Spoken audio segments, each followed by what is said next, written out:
Sunday special பார்த்துடலாமா? Last Sunday எங்கள் அம்மா ஆட்டுக்கால் சூப் தான் செஞ்சாங்க.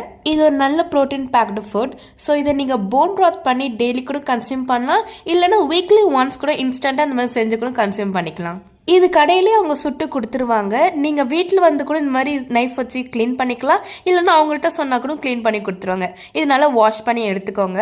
அப்புறம் இதுக்கான தேவையான மசாலாவை நம்ம ரெடி பண்ணிக்கலாம். மிளகு, மல்லி, சீரகம், இது கூட வந்து சின்ன வெங்காயமும் ஆட் பண்ணிக்கோங்க, இல்லைன்னா பெரிய வெங்காயம் கூட போட்டுக்கலாம். இதோட இஞ்சியும் பூண்டும் அப்புறம் கருவேப்பிலை இதை போட்டு நல்லா கிரைண்ட் பண்ணி எடுத்துக்கோங்க. இதை வந்து நம்ம அந்த ஆட்டுக்காலோட ஆட் பண்ணி அப்புறம் மல்லி வந்து தூவிக்கலாம். இதோட கறி லீஃப் அதாவது கருவேப்பிலையும் ஆட் பண்ணிக்கலாம். இப்போ நான் அரைச்சி வச்ச தக்காளி சாறையும் நம்ம ஆட் பண்ணிக்கிறோம். இதோட 1 இன்ச் டர்மரிக் பவுடர், அப்புறம் தேவையான அளவுக்கு கல்லுப்பு, வேணும்னா நம்ம நார்மல் சால்ட் உப்பு கூட யூஸ் பண்ணிக்கலாம். இதுக்கப்புறம் உங்களுக்கு எவ்வளோ குவான்டிட்டி வேணுமோ அந்த அளவுக்கு தண்ணி ஊற்றி ப்ரெஷர் குக்கரில் வச்சுருங்க. நாங்கள் வந்து 9 to 10 விசில் வரைக்கும் வச்சோம். அதுக்கப்புறம் ரெடி ஆயிடுச்சு. இதை வந்து புதினா போட்டு சர்வ் பண்ணிட வேண்டிதான்.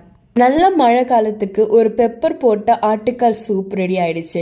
இதை நீங்கள் ரைஸோட ரசம் மாதிரி கூட ஆட் பண்ணி சாப்பிட்டா செம்மையாக இருக்கும். ஸோ ட்ரை பண்ணி பார்த்துட்டு கமெண்ட் செக்ஷனில் சொல்லுங்கள். உங்களுக்கு இந்த வீடியோ பிடிச்சிருந்துச்சுன்னா லைக் பண்ணுங்கள், சப்ஸ்கிரைப் பண்ணுங்கள், அப்புறம் மறக்காமல் பெல் ஐக்கானை கிளிக் பண்ணுங்கள்.